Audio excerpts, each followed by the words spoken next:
Genèse 2 au verset 21. La Bible dit: alors l'Éternel fit tomber un profond sommeil sur l'homme qui s'endormit. Il prit une de ses côtes et referma la chair à sa place. L'Éternel Dieu forma une femme de la côte qu'il avait prise et à l'homme, et il l'emmena vers l'homme. Et l'homme dit: cette fois, l'os de mes os, la chair de ma chair, celle qu'on appellera femme, car elle a été prise de l'homme. C'est pourquoi l'homme quittera son père et sa mère et s'attachera à sa femme, et ils deviendront une seule chair.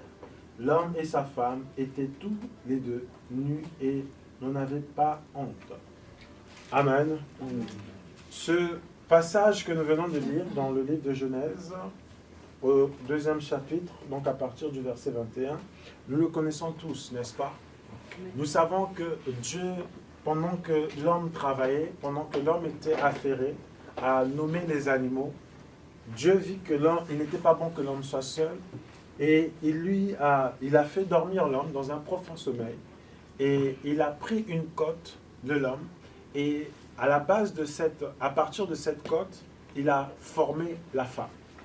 La femme qui était déjà dans l'homme, parce que, souvenons-nous, la Bible dit que Dieu créa l'homme et la femme. Donc il les a créés tous les deux. Parce qu'il y a la création et il y a la formation. Toute chose a été créée par la parole. Et donc par la parole, l'homme et la femme ont été créés et ils ont été formés à des moments différents. Et au moment de former la femme, justement, Dieu fit dormir l'homme dans un profond sommeil. Et il a pris une côte et il a formé une femme. Et il l'a emmenée vers Adam. Amen. Et pourquoi nous parlons de ça? Parce qu'aujourd'hui, nous allons parler de l'épouse. Alléluia. Et Dieu a vu qu'il n'était pas bon que l'homme soit seul.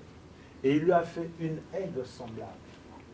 Donc il a fait une aide semblable au premier Adam. Adam. Et nous savons tous qu'après Adam, il a failli à la mission que Dieu lui avait donnée. Dans la mesure où il a péché, il a transgressé la loi de Dieu et il a été écarté de la présence de Dieu. Il a été retiré du jardin. Et il s'est retrouvé dans le dénuement total, il s'est retrouvé dans les difficultés, il s'est retrouvé dans la condamnation. Amen. Et il y a un passage dans le livre de Corinthiens, donc Corinthiens 1, chapitre 15, à partir du verset 45, nous allons le lire tout à l'heure. Et là, la Bible nous parle du deuxième Adam. Et nous allons remarquer aussi dans la parole de Dieu, autant Dieu a donné une femme au premier Adam, Dieu a donné une femme au second Adam. Alléluia. La femme du premier Adam, c'est Ève, qui est la mère de tout être humain, parce que nous venons tous d'Adam et Ève. Alléluia. Et donc, comme je disais, autant Dieu a donné une femme au premier Adam, autant Dieu a donné une femme au second Adam. Amen. Et la femme, l'épouse donc du second Adam, c'est l'Église. Alléluia. Et donc, le Seigneur a bien voulu que le second Adam, qui est l'Adam spirituel, puisse avoir aussi une épouse. Alléluia. Voilà pourquoi nous allons le lire aussi. L'apôtre Paul dit: je suis jaloux d'une jalousie du Seigneur, parce que je vous ai fiancés comme les vierges à un seul époux qui est Christ. Amen. Il est l'époux de l'Église, au même titre que Adam était l'époux de Ève, la femme, qui devait porter le fruit. Alléluia. Après avoir reçu la semence. Nous allons donc lire dans 1 Corinthiens 15, avant de développer tout ça. Nous sommes dans 1 Corinthiens 15, à partir du verset 45. Comme je disais au premier service, je suis en train de labourer parce que les enseignements arrivent, des grands enseignements qui vont nous faire un grand bien, alors que les cœurs se préparent à recevoir ces merveilleux enseignements que nous allons partager tous ensemble. Nous sommes dans 1 Corinthiens 15 et nous lisons à partir du verset 45. La Bible dit, 1 Corinthiens 15 à partir du verset 45. La Bible dit, c'est pourquoi il est écrit, le premier homme, Adam, devint un être vivant. Le dernier Adam est devenu un esprit vivifiant. Le spirituel n'est pas le premier, c'est ce qui est naturel. Ce qui est spirituel vient ensuite. Le premier homme tiré de la terre est terrestre, le deuxième homme vient du ciel. Tel est le terrestre, tels sont aussi les terrestres. Tel est le céleste, tels sont aussi les célestes. Amen. Amen. Alors là, on nous parle de l'homme terrestre et de l'homme céleste. On nous parle de l'homme naturel et de l'homme spirituel. On nous parle du premier Adam et on nous parle du dernier Adam, donc le second Adam dans d'autres versions. Et on nous dit que le premier Adam, qui est naturel, a été tiré de la terre et il est terrestre. Et on nous dit que le deuxième Adam est céleste. Tel est le terrestre, tels sont les terrestres. Amen. Voilà, mes bien-aimés. Et c'est pour ça que je vous dis, autant Dieu a fait grâce, a donné une épouse au premier Adam, qui est terrestre, qui a été tiré de la terre. Parce que pour être formé, la Bible dit qu'on a pris la poussière, on a formé un corps. Et le Seigneur a soufflé dans ce corps. Et la Bible dit, il devint une âme vivante. Alléluia. Et là, on parle aussi du dernier Adam, du second Adam, qui est céleste, qui vient du ciel. Et le matin, nous avons lu Jean 6, 35, où le Seigneur dit qu'il est le pain qui vient du ciel. Il dit, vous pensez que vous avez mangé le pain du ciel, mais en réalité, non. Parce que moi, je suis le pain qui vient du ciel. Il vient du ciel. Alléluia. Amen. Et il est le second Adam ou le dernier Adam. Donc le dernier Adam qui est glorieux, qui vient du ciel. Et il a une épouse. Et son épouse, c'est l'Église. Amen. Bien-aimés, souvenons-nous à la croix. Qu'est-ce qui s'est passé à la croix? À la croix, on met le Seigneur Jésus-Christ entre deux brigands. Et le Seigneur Jésus-Christ, pendant qu'il est entre les deux brigands, on les a cloués à la croix. Il faut savoir qu'à l'époque, c'était les bandits de grand chemin qu'on clouait à la croix. Ce n'était pas un voleur à la sauvette, non. C'était des grands brigands qu'on crucifiait à la croix. Et là, le Seigneur Jésus-Christ se trouve au milieu de deux brigands. Et lorsqu'il est au milieu de deux brigands, il faut savoir que pendant la crucifixion, on laissait les gens à l'agonie pour qu'ils puissent mourir rien que par la douleur. Amen. Amen. Donc on laissait les gens dans l'agonie pour qu'ils puissent mourir, qu'ils puissent déjà la position dans laquelle ils étaient crucifiés. C'était une position qui t'asphyxiait au bout d'un moment. Donc il y a la douleur et puis il y a la position où tu es inconfortable. Donc tout ça, ça t'étouffe. Et c'était comme ça que les gens devaient mourir. Amen. Et lorsque les gens, malgré cette position inconfortable sur la croix, tardaient à mourir, il y avait un bourreau qui venait, qui brisait les os de la personne qui était déjà dans l'agonie pour attester que la personne est réellement décédée, elle est réellement morte. Voilà comment ça se passait à cette époque quand on clouait une personne à la croix. Amen. Alors, qu'est-ce qui va se passer lorsque Jésus arrive à la croix? Jésus, il est à la croix. Il est donc dans cette position inconfortable, les mains et les pieds cloués par des clous à la croix, dans cette position inconfortable. On voit que les personnes qui étaient à côté n'étaient pas mortes assez vite. Alors, on leur a brisé les jeux. Mais le Seigneur Jésus-Christ, il a rendu l'âme avant les brigands. Et donc, il n'y avait pas possibilité qu'on puisse lui briser les genoux parce qu'il avait déjà rendu l'âme. Mais il y a malgré tout un centenier qui était là, romain, un centurion romain qui était là et qui a voulu vérifier. Il s'est dit, on ne sait jamais, peut-être qu'il n'est pas mort. Alors il avait un javelot et il est allé percer le côté du Seigneur Jésus-Christ.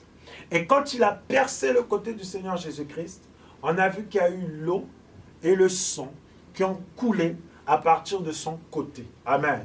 Amen. Il y a eu l'eau et le sang.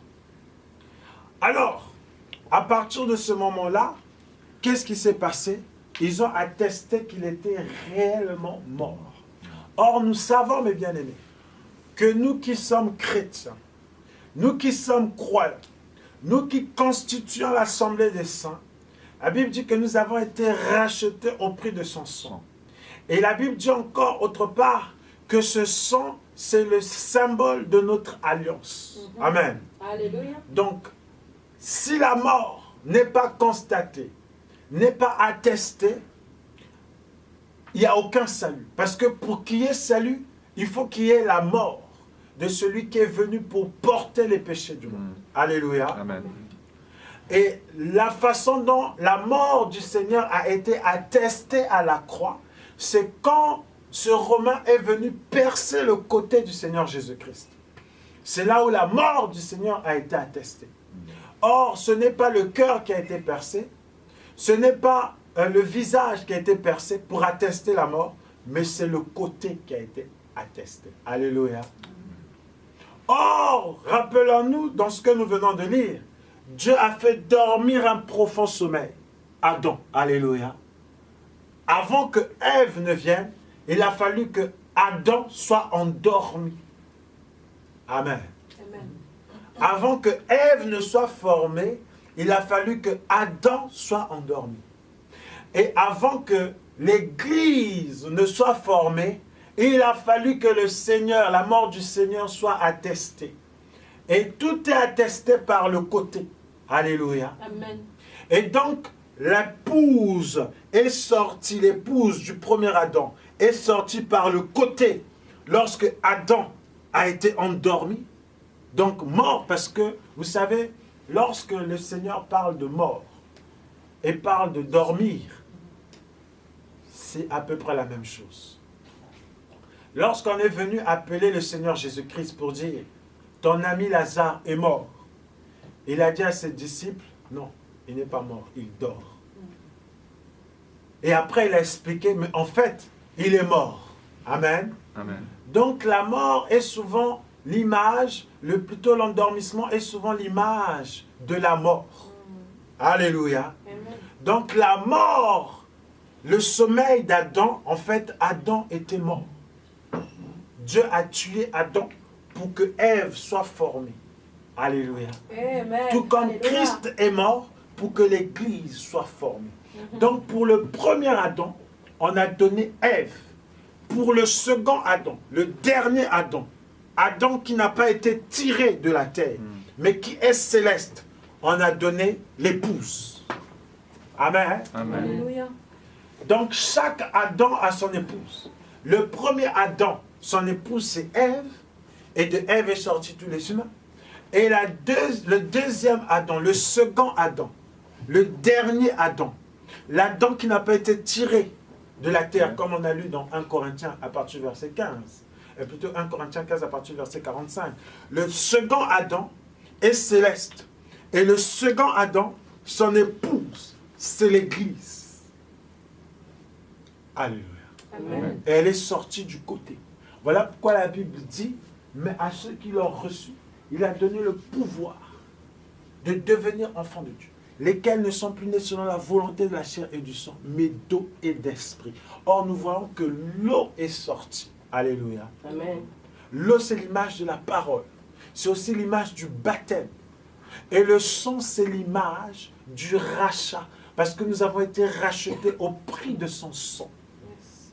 C'est l'image de l'alliance. Alléluia. Amen. Amen. Amen. Amen.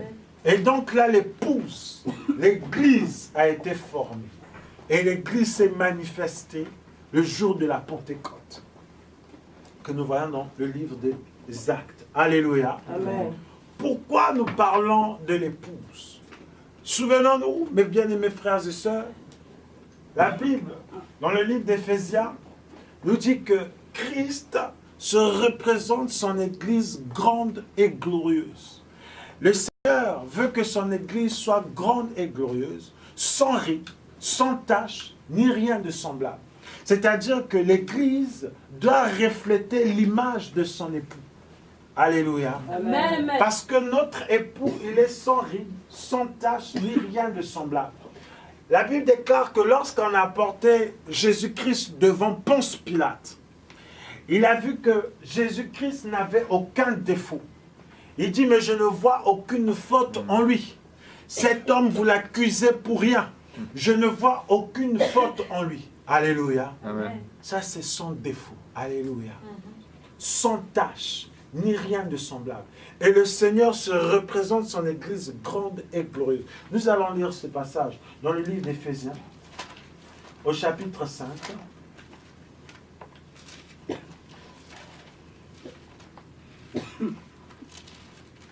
Nous sommes dans Éphésiens 5 et nous lisons à partir du verset. Nous pouvons lire à partir du verset 22, ce que nous connaissons tous.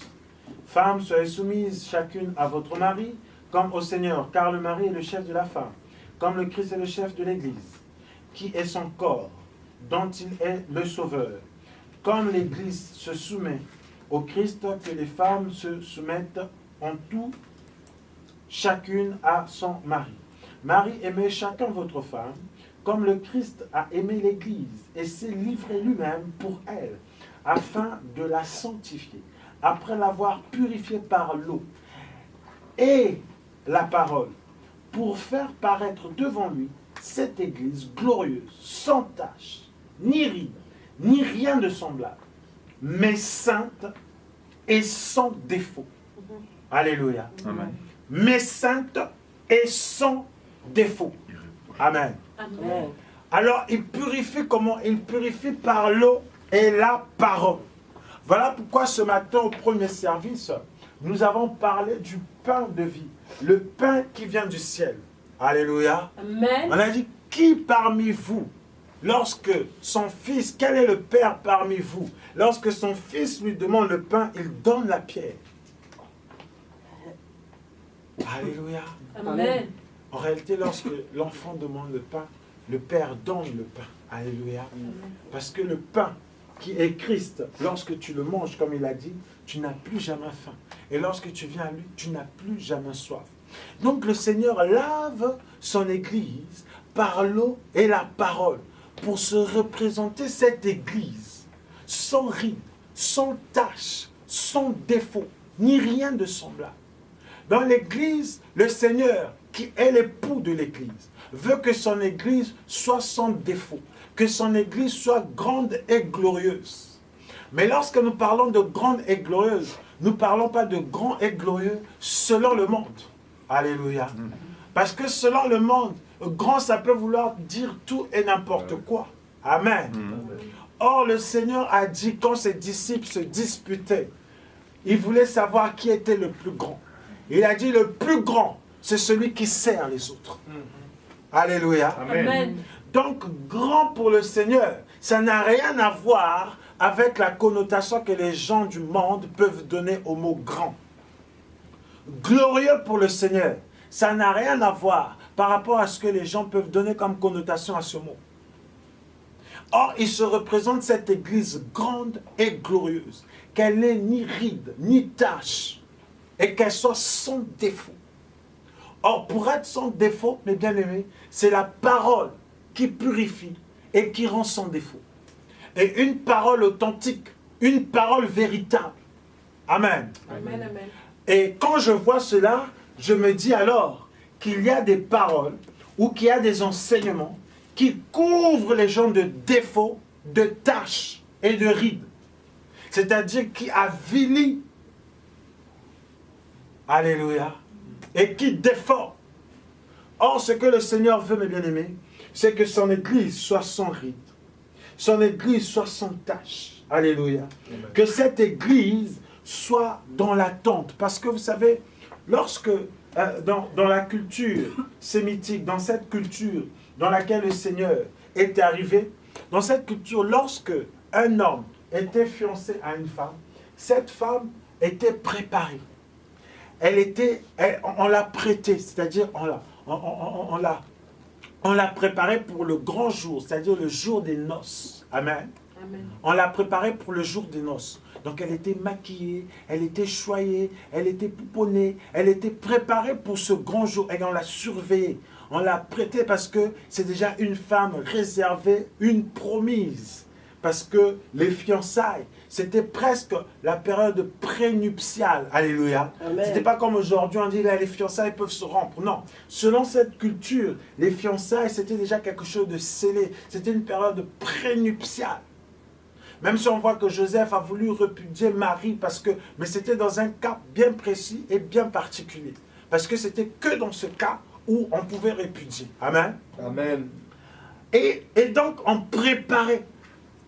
Et pour nous aujourd'hui, nous qui sommes l'épouse du Seigneur, comme l'apôtre Paul le dit dans 1 Corinthiens au chapitre 11, que je suis jaloux d'une jalousie du Seigneur, parce que je vous ai fiancé à un seul époux, comme des vierges. Et cet époux, c'est Christ. C'est-à-dire, pour nous, qui est l'épouse du Seigneur, nous qui sommes l'épouse du Seigneur, qui sommes en même temps le corps du Seigneur, parce que le Seigneur qui est l'époux et l'Église qui est l'épouse, ils forment un seul corps. La Bible dit qu'il est la tête de l'Église. Qui est son corps? Dans le livre de Colossiens. Il est la tête de l'Église parce qu'il a fait corps. Nous avons lu dans le livre de Genèse, c'est pourquoi l'homme s'attachera à sa femme et les deux deviendront une seule et même chair. C'est-à-dire un seul et même corps. Pour avoir une seule et même pensée, un seul et même raisonnement, une seule et même conception. Amen. Amen. Et pour nous qui sommes Église, nous faisons corps avec le Seigneur. Le Seigneur, nous nous préparons pour les noces. Et cela nous ramène dans la parabole des 10 vierges dans le livre de Matthieu 25. Dans le livre de Matthieu 25, quand on parle des vierges, les vierges ne sont pas l'épouse. Il n'y a qu'une seule épouse. Alléluia. Amen. Et ces vierges-là, qu'est-ce qu'elles sont? Elles sont, la Bible dit, elles attendaient l'époux, parce que toujours dans cette culture sémitique, dans cette culture, lorsque l'époux devait arriver, par exemple, on annonce, il arrive ce soir ou il arrive demain, qu'est-ce qui se passe? Il y avait des filles vierges qu'on utilisait, comme aujourd'hui on utilise des filles d'honneur, qui faisaient, comment on peut appeler ça? Elles accompagnaient la mariée, elles faisaient comme aujourd'hui, comme les filles d'honneur. Donc il y a deux rangées, il y a deux rangées, et elles accompagnaient la mariée jusqu'à la maison de noces, là où va se consommer le mariage, là où va se célébrer les noces. Et comme à cette époque, il n'y avait pas de lampadaire comme aujourd'hui, alors elles avaient chacune une lampe. Et il fallait toujours que cette lampe ait de l'huile, parce que c'est des lampes qui fonctionnaient avec l'huile. Un peu aujourd'hui, on voit dans des pays des lampes qui fonctionnent avec le pétrole. Et là, c'était de l'huile. L'huile combustible qui permettait que la mèche prenne feu, s'allume, et c'était ça la lampe. Et donc, chacune des filles qui accompagnaient la mariée devait avoir sa lampe. Devait être équipée de sa lampe. Et dans la lampe, il devait avoir l'huile pour que la lampe puisse toujours éclairer. Et là, dans le contexte de Matthieu 25, dans la parabole des 10 vierges, nous voyons que l'époux, la Bible dit, tardait à venir. L'époux de l'épouse. Et nous avons vu, c'est Christ. Tardait à venir. Il tardait à venir. Et comme il tardait à venir, qu'est-ce qui s'est passé? Les épouses, plutôt les vierges, aussi bien les 5 folles que les 5 sages, elles se sont toutes assoupies. Elles se sont fatiguées. Amen. Amen. Elles se sont quoi? Elles se sont fatiguées. Elles se sont assoupies. Elles se sont endormies. Et la Bible dit toujours qu'au milieu de la nuit, qu'est-ce qui s'est passé? Il y a eu un cri qui a retenti. On ne sait pas qui a crié, mais il y a eu un cri qui a retenti. Et quand le cri a retenti, ce cri disait quoi? L'époux arrive. L'époux arrive. Donc au milieu de la nuit, les vierges ont été réveillées par ce cri qui déclarait que l'époux arrive. Et lorsque les vierges se sont réveillées, qu'est-ce qui s'est passé? Celles qui étaient folles ou encore insensées ont constaté que dans leurs lampes, il n'y avait plus d'huile. Donc les lampes ne pouvaient plus éclairer. Amen. Amen. Et celles qui étaient sages, donc prudentes, elles avaient de la réserve parce qu'elles avaient prévu. Elles se disaient, on ne sait pas. Peut-être qu'il va arriver tôt, mais il peut arriver qu'il arrive tard. Alors, elles ont été prudentes, elles ont prévu une réserve. Et comme elles ont prévu cette réserve, lorsque l'époux est arrivé, elles avaient de quoi allumer pour continuer à accompagner la mariée. Or, celles qui n'avaient plus de réserve, celles dont les lampes étaient éteintes complètement, elles se sont dit, bon, nous allons aller au marché, nous allons aller acheter. Elles ont d'abord demandé, prêtez-nous, donnez-nous. Et on n'en a pas assez pour vous et pour nous. Mais prenez plutôt de l'argent et allez acheter au marché. Mais lorsqu'elles sont arrivées, tout était clôturé. L'épouse était déjà dans la maison de la noce. Et l'époux, lorsqu'elles ont frappé, elle dit non, je ne vous connais pas. Je ne vous ai jamais connu. Amen. Amen. Et quand on parle de cela, on parle des chrétiens, de ceci, de cela. Or, les chrétiens véritables, c'est ceux qui constituent l'Église, corps du Christ. Et donc l'épouse. Eux ne peuvent pas manquer les noces. Amen. Alléluia. Amen. Amen. Mais ces épouses-là sont formées, plutôt les chrétiens qui constituent l'épouse, sont formés, sont préparés dans ce que nous appelons assemblée. Que quelqu'un dise Amen. Amen. Que quelqu'un dise Amen. Amen. Je me rends compte alors, puisque les élus ne peuvent pas rater le salut, que quelqu'un dise Amen. Amen. C'est-à-dire que tous ceux-là dont le Seigneur a déjà mis son doigt sur eux ne peuvent pas rater le salut. Donc, au final, ils seront sauvés. Au final, ils seront enlevés. Mais je me dis alors, quelles sont ces vierges qui viennent et qui trouvent les portes fermées alors qu'il y a d'autres vierges qui rentrent avec l'épouse, donc la mariée. Amen. Amen. Ces vierges-là représentent les différentes assemblées. Amen. Ou encore ce qu'on peut appeler les différentes églises locales. Et à l'endormissement, puisque nous sommes dans les temps de la fin, nous sommes dans les temps difficiles, il y a l'endormissement. Les lampes sont éteintes. Alléluia. Amen. Amen. Et la voix qui crie au milieu de la nuit, qui révèle que l'époux arrive, c'est le Saint-Esprit. Parce que le Seigneur a dit, il vaut mieux que je m'en aille, afin que l'Esprit Saint arrive. Il vous enseignera toutes choses. Et il vous enseignera ce que le Père lui aura dit me concernant. Alléluia. Amen. Amen. Donc le Saint-Esprit, c'est lui qui atteste que l'époux arrive. Et quand le Saint-Esprit descend dans les assemblées, il y a un réveil spirituel Alléluia. afin que la parole véritable soit prêchée. Amen. Ce qui fait rentrer l'épouse dans la maison où sera célébrée les noces. Alléluia. Là où Christ attend son épouse. Amen. Alléluia. Amen. Amen. Amen. Amen. Amen.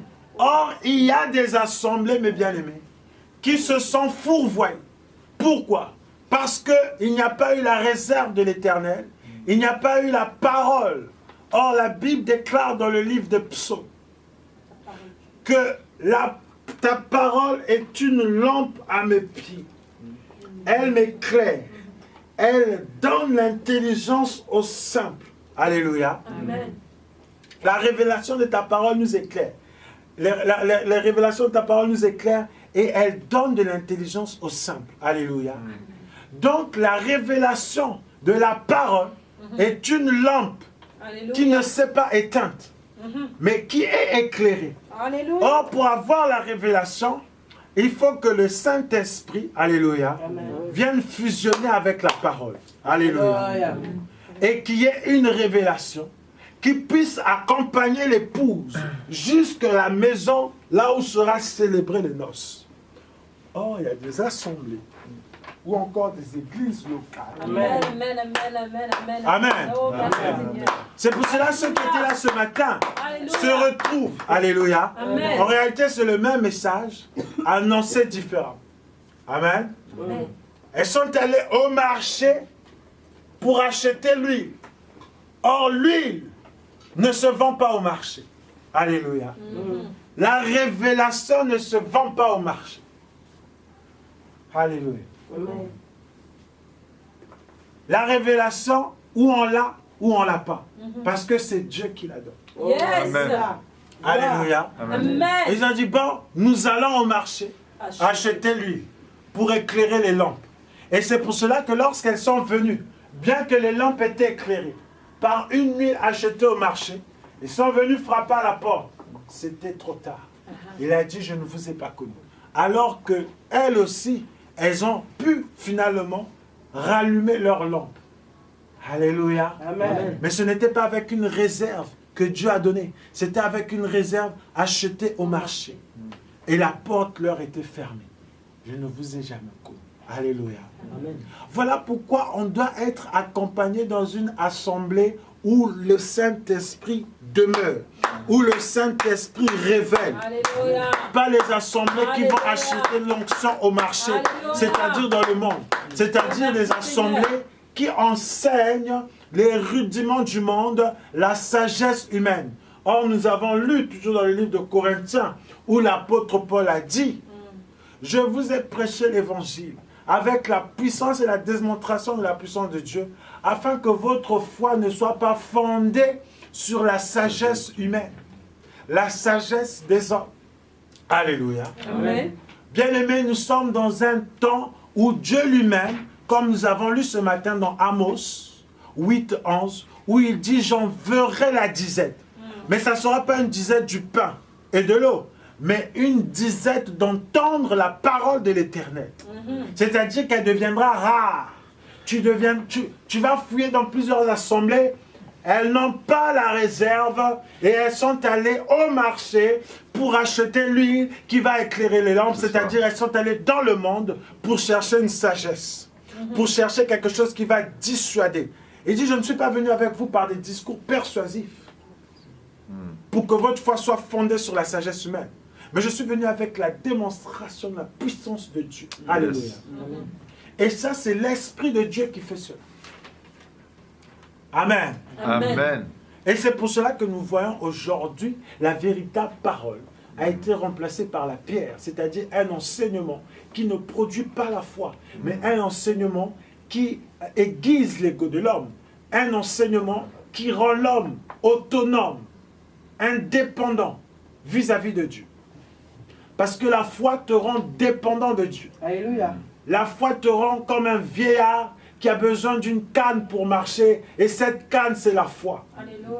La foi te rend aveugle et t'empêche de marcher par toi-même. Oh, Et tu as alléluia. besoin d'être entraîné ça et là par la foi. Alléluia. Amen. Amen. Amen. C'est ça la foi. Et c'est ça l'enseignement véritable où Christ est prêché et ça produit en nous un fruit qui demeure. Alléluia. Amen. Amen. Amen. Amen. Est-ce que nous comprenons quelque chose? Yes, amen, amen. Est-ce que nous comprenons quelque chose? Amen. Alléluia. Amen. L'épouse doit être accompagnée par des vierges qui ont des lampes allumées. Alléluia. Une fois qu'il y a eu le retentissement du cri de minuit, du cri qui retentit au milieu de la nuit et qui indique l'arrivée de l'époux, l'épouse doit être accompagnée par des vierges qui ont des lampes allumées, qui ont une réserve.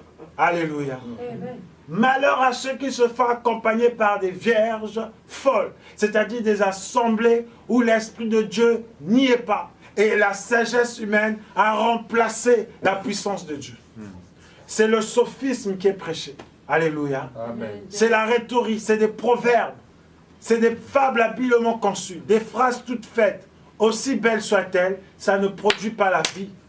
Alléluia. Amen. Pourquoi? Parce que ça ne met pas Christ en avant. Ça met autre chose. Or, les pharisiens, même pas, le peuple d'Israël, les anciens, ont dit, mais nous avons mangé, nos pères ont mangé la manne. Qu'est-ce que tu veux dire par là? Nous, on connaît le miracle, on sait ce que c'est. Il dit, en réalité, ce que vos pères ont mangé ne vient pas du ciel. Parce que le pain qui vient du ciel, il est là, devant vous. Amen. Et celui qui mange de ce pain n'aura plus jamais soif. Et celui qui vient à lui, il n'aura plus jamais faim. Alléluia. Amen. C'est pour cela la disette prédite dans Amos 8, 11. Pour se réfugier de cette disette, il faut être avec l'époux. Et pour être avec l'époux, il faut être accompagné par des vierges qui ont la lampe à lui. Alléluia. Amen. Amen. Amen. Amen. Je suis obligé de vous dire la vérité, mes frères et sœurs. Mais il y a des assemblées, c'est-à-dire il y a des vierges qui ne sont pas éclairées du tout. Amen. Il y a 5 qui sont folles, 5 qui sont sages. Alléluia. Et lorsque nous allons lire cela, nous sommes dans Matthieu 25, au premier verset. Le royaume des cieux, suivez bien ces paroles. Vous savez, dans d'autres paraboles, il dit le royaume de Dieu est semblable. Mais là, il dit le royaume de Dieu sera semblable. Donc, sera. Alléluia. Amen. Quand nous prenons...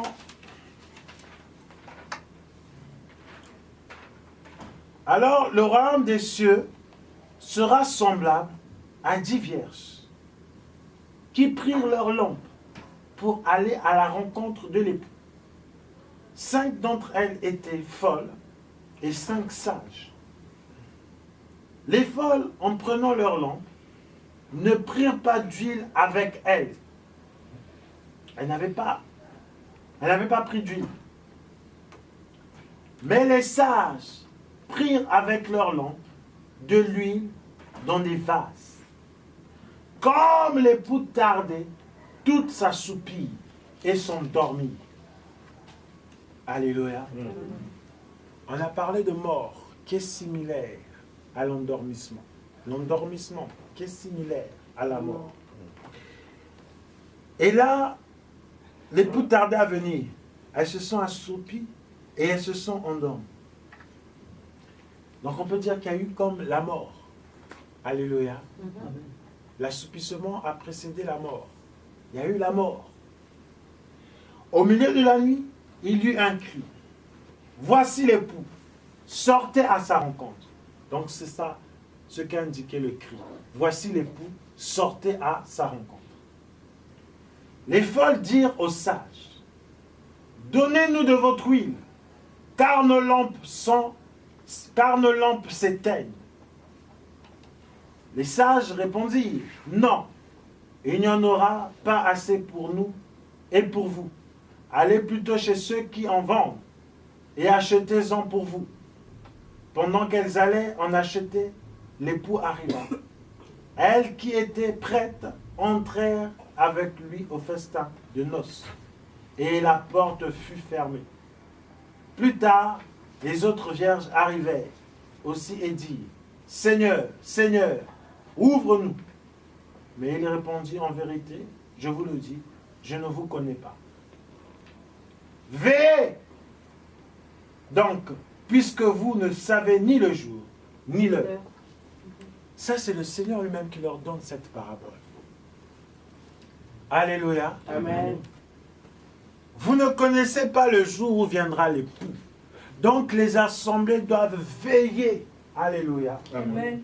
Et pour veiller, il faut être éveillé, c'est-à-dire le contraire d'être endormi. Amen. Amen. Donc, il faut être réveillé. Or, nous savons aussi dans Éphésiens, il est écrit, réveille-toi, toi qui dors. Lève-toi d'entre les morts. Et Christ Claire. Alléluia. Amen. Donc, pour être éclairé, il faut être réveillé. Il faut donc être éveillé et non endormi. Parce que l'endormissement, c'est la mort. La mort, c'est l'endormissement. Alléluia. Amen. Voilà, mes bien-aimés, ce que le Seigneur attend de chacune des assemblées. Qui est le réveil. Mais le réveil, ce n'est pas l'agitation. Ce n'est pas des cris. C'est ni la gesticulation. Le réveil, c'est quand l'Esprit de Dieu vient révéler, alléluia, Amen. donne la révélation de la parole. C'est-à-dire, on sort de tout ce qui endort. Alléluia. Amen. Et on reçoit la révélation de l'arrivée de l'époux. Alléluia. Amen. C'est ce que le Seigneur veut. Je répète encore, je suis en train de préparer les cœurs pour les enseignements qui arrivent. Amen. Nous étions dans une parenthèse et là nous allons reprendre avec les enseignements où nous allons être boostés et nous allons comprendre Christ dans toutes ses coutures.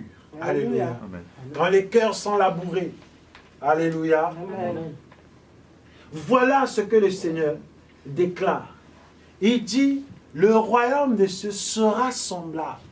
Dans d'autres paraboles, il dit, le royaume des cieux est semblable. Et là, il dit, le royaume des cieux sera semblable. Parce que là, il parle d'un événement qui va arriver.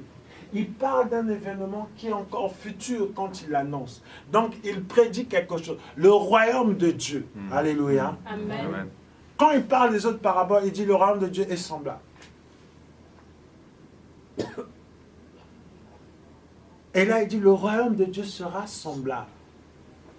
Les épouses, les vierges seront là. Qu'est-ce qu'elles vont faire? Elles auront chacune des lampes. Et il y en a qui ont de l'huile et d'autres n'en ont pas. Mais avec le temps, toutes les lampes s'éteignent. Sauf qu'il y en a qui ont des réserves d'huile. Et d'autres n'en ont pas. Elles sont obligées d'aller acheter. Or, l'onction ne s'achète pas. Aujourd'hui, on vend l'huile d'onction. On vous vend l'huile d'onction. J'ai vu des vidéos où on versait carrément tout un bidon d'huile sur une personne. Waouh. Alléluia. Seigneur, aie pitié. Amen. Prends pitié, Seigneur. J'ai vu d'autres, ils vendent des petites bouteilles comme ça d'huile. Fiole. Ou des bouteilles d'eau, des fioles, oui, pour avoir l'onction. Bien aimé, ça ne s'achète pas. Alléluia. Combien ont payé ceux qui étaient dans la chambre haute lorsque le Saint-Esprit est descendu, sont là, les langues de feu sur chacun d'eux? Amen. Rien du tout. Ils étaient dans la prière. Et c'était une promesse. Le Saint-Esprit surviendra sur vous. Une puissance surviendra sur vous. Alléluia. Amen. Et ça s'est accompli. Yes. L'apôtre Paul a dit, vous avez entendu parler du Saint-Esprit? Avez-vous reçu? Non, on n'a même pas entendu parler. Il dit, de quel baptême avez-vous donc été baptisé? Du baptême de Jean. Non, venez ici, c'est le baptême de Jésus-Christ. Parce que l'épouse est concernée, non par le baptême de Jean, mais par le baptême de Christ. Voilà pourquoi il a dit, à tous ceux qui croiront, baptisez-les au nom du Père, du Fils et du Saint-Esprit. Alléluia. Amen. Amen. Amen. Et comme le Père, le Fils, le Saint-Esprit, ce n'est pas trois êtres différents, ce n'est pas trois dieux. Et eux, ils ont compris, ils ont baptisé au nom de Jésus-Christ. Et Paul a dit, venez, soyez baptisés au nom de Jésus-Christ. Et ils ont reçu le Saint-Esprit. Ça veut dire que le Saint-Esprit ne s'achète pas. Alléluia. Amen. La révélation ne s'achète pas. Il y a un qui a voulu acheter la puissance, l'onction qui était dans Paul. Il a dit, mais combien je peux vous donner pour que vous puissiez me vendre ce que vous avez? C'était un magicien. Il dit, parce que tu as demandé ça, tu seras aveugle. Alléluia. L'onction, la révélation, ça ne s'achète pas. Amen. Voilà pourquoi les femmes, elles n'avaient pas acheté. Elles avaient déjà cela. Alléluia. Elles avaient la portion qui a permis que lorsque le réveil est arrivé, que l'enseignement véritable soit prêché. Yes. Et qu'elles arrivent jusqu'à la maison où Alléluia. les noces devaient être célébrées. Amen. Merci, Seigneur. Alléluia. Alléluia. Si tu es dans un enclos, mon frère, ma soeur, tu seras dans une maison où rien n'est éclairé. Alléluia. Amen. Où tu demeures dans le noir. Amen. Amen. Amen. Où il y aura un semblant d'onction et de puissance, mais qui en réalité a été acheté au marché. Amen. Alléluia. Amen. Amen. Amen. Parce qu'elles sont vierges, mais celles qui n'ont pas de réserve sont qualifiées de folles. Elles sont imprudentes, elles sont insensées. Alléluia. Mais l'insensé, c'est lequel? Quand tu lis dans la parole de Dieu, c'est pour ça que je dis, Dieu emploie les mêmes mots que nous, mais ça n'a pas la même connotation. La Bible dit, l'insensé, c'est celui qui dit en son cœur que Dieu n'existe pas. Alléluia. Donc si une assemblée est considérée comme une assemblée insensée, ça veut dire que cette assemblée considère que Dieu n'existe pas. Alléluia. Pourtant, elle va parler de Dieu. Ça veut simplement dire que cette assemblée apporte des enseignements qui rejettent Dieu, qui rejettent Christ. Voilà pourquoi vous allez voir des assemblées où l'homme est élevé. Alléluia. Amen. L'homme de Dieu, la femme de Dieu est élevée. Amen. Amen. C'est comme les vidéos que nous voyons sur Internet. Donc l'homme de Dieu se trouve ici et les gens rentrent là-bas à la queue leu et ils marchent à genoux pour arriver devant l'homme de Dieu ou la femme de Dieu. Quand vous voyez des assemblées comme ça, mes bien-aimés, c'est une vierge folle et dans laquelle ceux qui sont de l'épouse ne doivent pas se retrouver. Alléluia. Amen. Amen. Amen. Amen. Quand vous voyez qu'on ne prêche plus Christ, qu'on ne prêche plus le retour de Christ, ou la prédication de la croix, parce que, sous prétexte que c'est moyenâgeux, c'est ringard, ça ne fait pas vendre, ça n'attire pas des foules, c'est pas populaire, c'est même un risque de prêcher ça, parce que l'église risque de se vider. Quand vous voyez ça, c'est une vierge folle qui n'a pas sa lampe éclairée. Et si elle est éclairée, ce n'est pas par l'huile que l'onction de Dieu donne, mais qui a été achetée au marché. Nous allons lire dans Matthieu 24. Nous lisons à partir du verset 4. Jésus leur répondit, « Prenez garde que personne ne vous séduise, car plusieurs viendront sous mon nom, pas en mon nom, comme s'ils auraient été mandatés, mais sous son nom, donc sous couvert. Ils n'ont pas été du tout mandatés. C'est moi qui suis le Christ, et ils séduiront beaucoup de gens. Vous allez entendre parler de guerre et de bruit de guerre.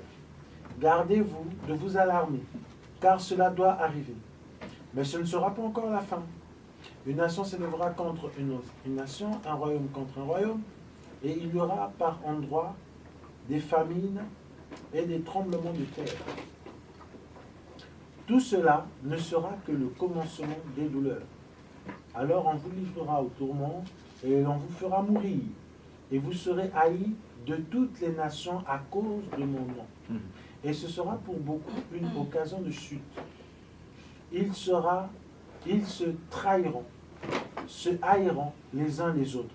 Vous voyez, quand une persécution est une occasion de chute pour quelqu'un, c'est que son cœur est un cœur pierreux.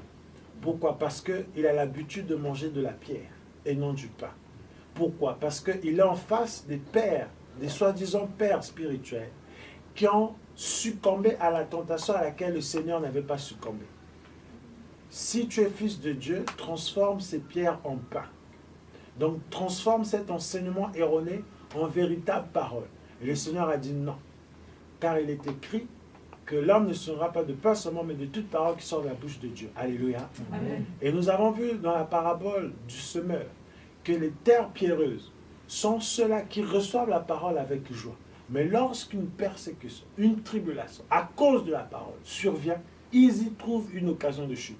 Et là, il dit quoi? Il dit, alors on vous livrera au tourment, on vous fera, c'est des formes de persécution, de tribulation. Et ce sera pour beaucoup une occasion de chute. Donc tous ceux-là qui ont reçu l'enseignement de la pierre, donc qui ont mangé de la pierre, et par conséquence ont eu un cœur de pierre et non un cœur de chair, ceux-là succomberont.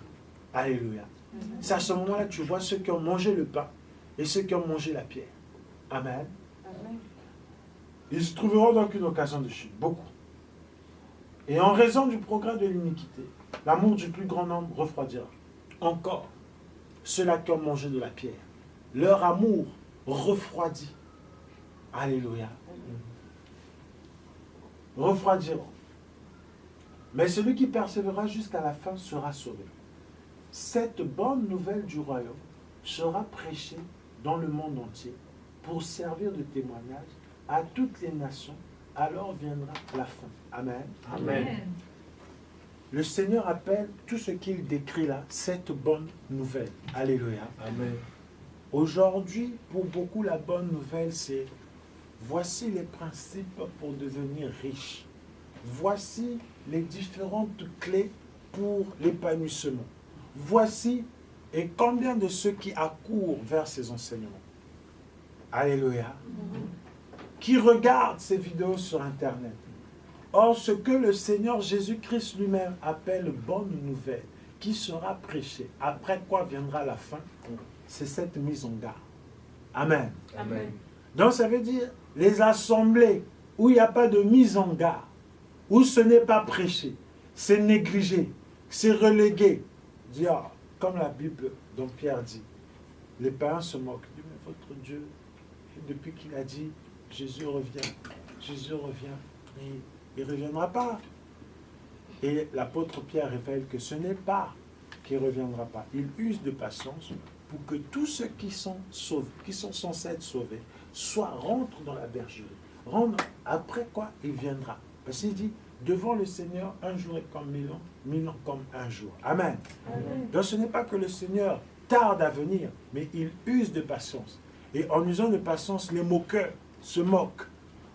Et les moqueurs ne préfèrent plus prêcher ça. Ils trouvent que c'est pas la peine, ça sert à rien, ça fait peur pour rien, ça met la psychose, prêchant des choses pratiques, pratico-pratiques.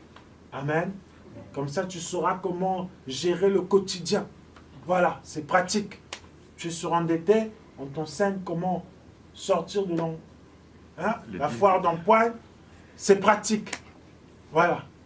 Tu ne sais pas comment trouver le futur conjoint, te donne des enseignements, tu trouves, c'est pratique. Et les gens sont là, sont pondus. Si tu dis, voici l'enseignement, Jésus revient bientôt. Ah non, ça on sait déjà, et puis il ne revient jamais. Donc ils vont aller là où c'est pratique. Mais ce que les gens fuient, évitent, c'est ce que le Seigneur Jésus-Christ lui-même, ce n'est pas l'apôtre Paul, ni l'apôtre Pierre, mais Jésus lui-même, notre Seigneur et Sauveur, le Messie, c'est-à-dire le oint de Dieu, le Saint d'Israël. Il appelle ça bonne nouvelle. Il dit, voici, c'est au verset 14, cette bonne nouvelle du royaume. Donc c'est la bonne nouvelle du royaume. Aujourd'hui, ceux qui prétendent prêcher la bonne nouvelle du royaume, il faut les écouter. Ils parlent du chrétien surhomme, qui domine tout, qui gouverne, qui dirige. Et pour eux, c'est ça la parole du royaume. Mais ce que le Seigneur lui-même appelle parole du royaume, c'est cette parole de mise en garde, où il décrit les événements qui précèdent son avènement. Amen. Amen. Comme pour dire, les vierges qui ne parlent pas du retour du Seigneur, parce qu'elles ne sont pas éclairées, ou qu'elles ont un éclairage acheté au marché. Bien-aimés, il n'y a pas la vie. Et la porte leur est fermée. Et le Seigneur ne les connaît pas. Amen. Amen. Et elles sont considérées comme des folles, des insensés. Le Seigneur ne les connaît pas. Ils peuvent être 1000, 10 000, 25 000, 50 000. Cherche toutes les grandes assemblées que tu connais.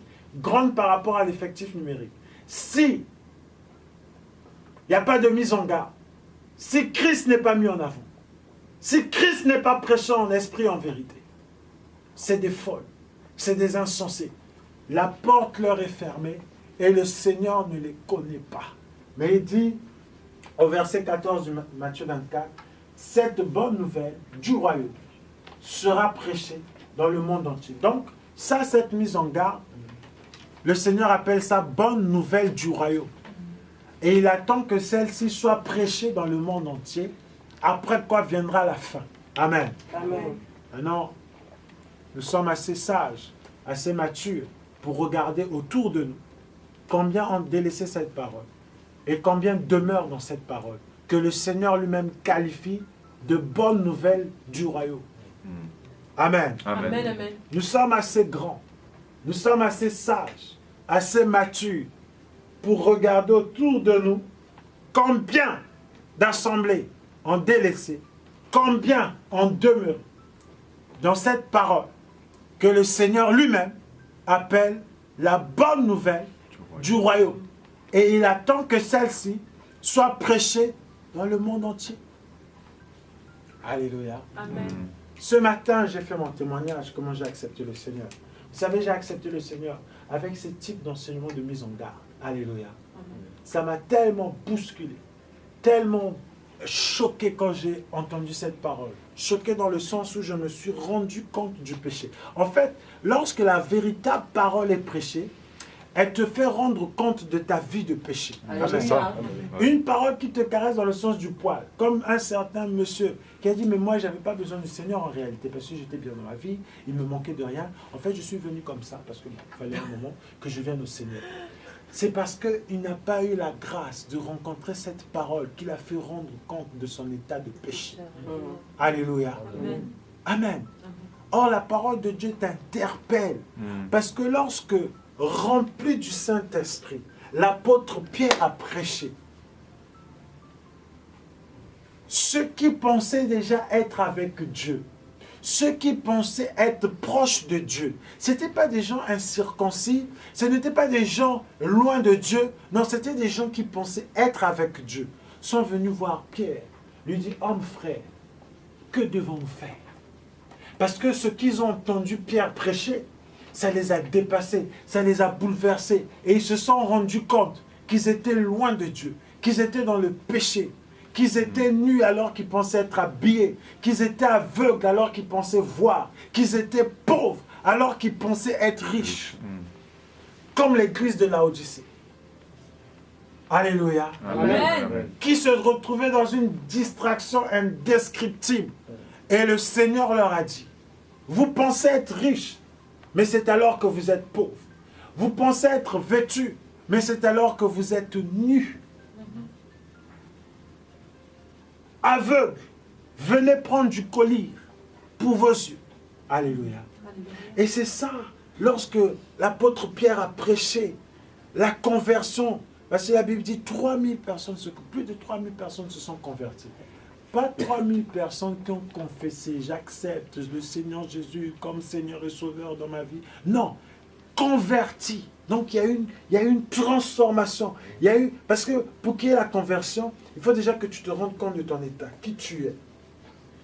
Tu entends cette parole compare la vie que tu mènes et la vie que tu devrais mener. Ce que tu es et ce que tu devrais être dans le Seigneur. Alléluia. Amen. Et donc ça te fait passer d'un état à un autre parce que tu as pris conscience de là où tu te trouvais et de là où tu dois être. De ce que tu étais et de ce que tu dois réellement être avec Christ. Alléluia. Je suis disant, homme frère, que devons-nous faire? Il a dit, repentez-vous et soyez baptisés au nom du Seigneur Jésus-Christ. Alléluia. Amen. Et on a vu, ils étaient dans la gloire. Et c'est là où il y a eu la première église de Jérusalem. Alléluia. L'église de Jérusalem a commencé dans la gloire. Parce que Dieu s'est manifesté dans sa puissance. Ce n'étaient pas des discours persuasifs. C'est pour ça l'apôtre Paul, dans ce que nous avons lu ce matin, il dit, ma parole, ma prédication ne repose pas sur des discours persuasifs, afin que votre foi soit fondée sur la sagesse humaine. Non. Alléluia. Amen. Et ceux qui ont écouté Pierre, ce n'était pas un discours persuasif. C'était la démonstration de la puissance de Dieu. Amen. Et je vous dis, bien-aimés, il y en a qui sont folles, insensées, où cette parole est mise au rebut, écartée, traitée de ringard, has-been, inutile, crée la psychose pour rien dans les enfants de Dieu. On doit vivre heureux et joyeux, pensant que alors que c'est là où se trouve la perdition.